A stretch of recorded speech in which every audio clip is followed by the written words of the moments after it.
বাংলাদেশের দুটি রাজ পরিবারের হাতে বাংলার মানুষ তাদের ভবিষ্যতের ভাগ্য বন্ধক দিতে প্রস্তুত নয়।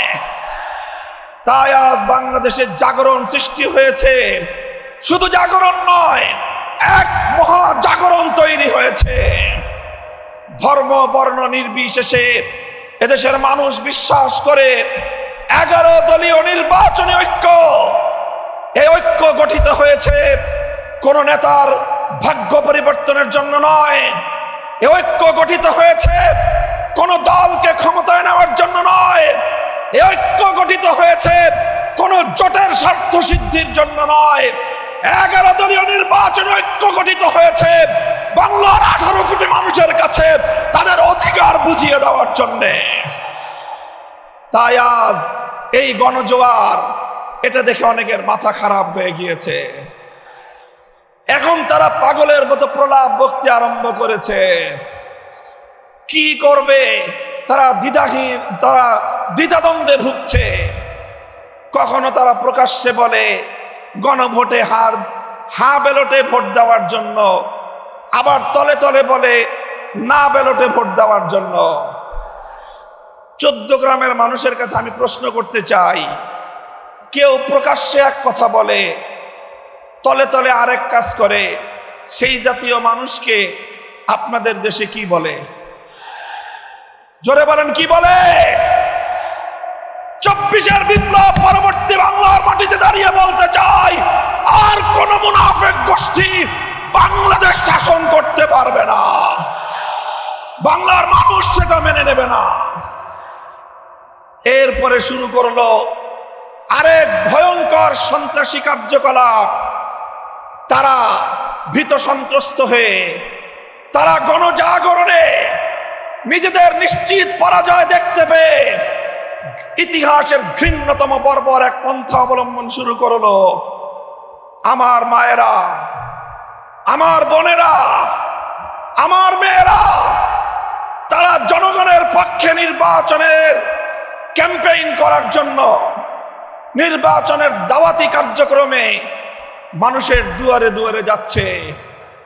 এখন তারা বীরু কাপুরুষের মতো আমাদের নারী সমাজের গায়ে হাত তুলবার মতো দুঃসাহসিকতা এবং ঘৃণ্য কাজ করছে তারা।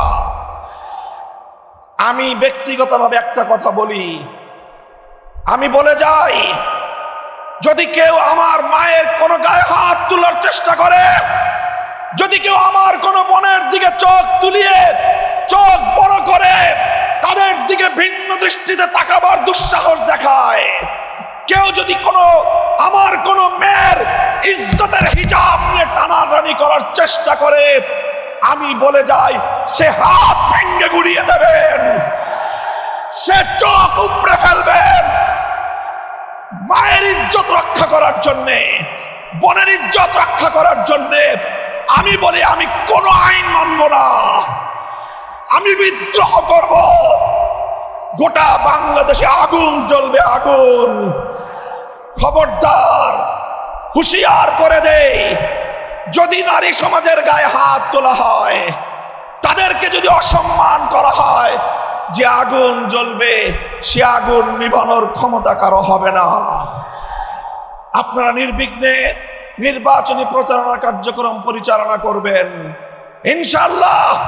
14 গ্রাম থেকে আমাদের জাতীয় নেতা ডক্টর সৈয়দ আব্দুল্লাহ মোহাম্মদ তাহের সাহেব বিপুল ভোটে দাঁড়িপাল্লায় বিজয়ী হবে। তার বিজয় কেউ ঠেকিয়ে রাখতে পারবে না ইনশাআল্লাহ। আপনারা ভোট দিবেন, ভোট দিয়ে ভোট পাহারাদারি করবেন। কেউ যদি ভোট চুরি করতে আসে, সেই চোরদেরকে প্রতিহত করার জন্য প্রস্তুত থাকতে হবে। থাকবেন তো ইনশাআল্লাহ? গণভোটে হা ব্যালটে ভোট দিয়ে পরিবর্তনকে চূড়ান্তভাবে নিশ্চিত করতে হবে। মনে রাখবেন, 1,500 শহীদ, 30,000-এর বেশি জুলাই যোদ্ধা, যারা পঙ্গুত্ব বরণ করে আজ জুলাই বিপ্লবের সাক্ষী হয়ে বাংলাদেশে তারা ধুকে ধুকে প্রতীক্ষা করছে একটি পরিবর্তনের। যদি আমরা সেই পরিবর্তন আনতে না পারি, জাতি হিসাবে আমরা গাদ্দার জাতি হিসেবে পরিচিত হয়ে যাব। তাই জুলাই যোদ্ধাদের তাদের যুদ্ধের প্রতি সম্মান জানিয়ে ১.৫ সহস্রাধিক মায়ের কোল খালি করা বীর শহীদদের শাহাদাতের প্রতি শ্রদ্ধা জানিয়ে আমি বলতে চাই, গণভোটে হাকে জয়যুক্ত করতে হবে। 11 দলীয় প্রার্থী যারা যেখানে আছেন, দাঁড়িপাল্লা, শাপলাকলি, রিক্সা, দেয়ালঘড়ি সহ 11 দলীয় জোটের সকল প্রার্থীর পক্ষে সকল ভেদাভেদের ঊর্ধ্বে উঠে দেশপ্রেম ইমানের দাবিতে ঐক্যবদ্ধভাবে বাংলাদেশকে জয়যুক্ত করতে হবে। প্রস্তুত থাকবেন তো ইনশাআল্লাহ? আমাদের বিজয় নিশ্চিত ইনশাআল্লাহ। নাসরুম মিনাল্লাহি ওয়া ফাতহুন করিব। আসসালামু আলাইকুম ওয়া রাহমাতুল্লাহ। ওয়া আলা আলিহি ওয়া আসহাবিহি ওয়া মান তাবিআহুম আজমাইন। আউযু বিল্লাহি মিনাশ শাইতানির রাজীম। বিসমিল্লাহির রহমানির রহিম। ওয়ালা তাহিনু ওয়ালা তাহজানু ওয়া আনতুমুল আ'লাউনা ইন কুনতুম মুমিনিন। 11 দলীয় নির্বাচনী ঐক্যের পক্ষ থেকে বাংলাদেশ জামাতে ইসলামীর সম্মানিত নায়েবে আমির, বাংলাদেশের ইসলামী আন্দোলনের অন্যতম পুরোধা ব্যক্তিত্ব, বাংলাদেশের জাতীয় রাজনীতির একজন পোড় খাওয়া সৈনিক, সেনাপতি জনাব সৈয়দ ডক্টর আব্দুল্লাহ মোহাম্মদ তাহেরের নির্বাচনী এই জনসভায় উপস্থিত সংগ্রামী সভাপতি, উপস্থিত আজকের এই জনসভার প্রধান অতিথি আমির জামাত ডক্টর শফিকুর রহমান, উপস্থিত রয়েছেন 11 দলের অন্যান্য জাতীয় কেন্দ্রীয় নেতৃবৃন্দ, সংগ্রামী এলাকাবাসী। আজ 24শে জুলাই পরবর্তী বাংলাদেশে গণমানুষের চোখে মুখে যে এক নতুন অভিব্যক্তি, নতুন যে প্রত্যাশা আমরা দেখে আসছি, আগামী 12ই ফেব্রুয়ারি অনুষ্ঠিতব্য ত্রয়োদশ জাতীয় সংসদ নির্বাচন এবং ঐতিহাসিক গণভোটের মধ্য দিয়ে এদেশের মানুষ নতুন বাংলাদেশ বিনির্মাণের জন্য মুখিয়ে আছে।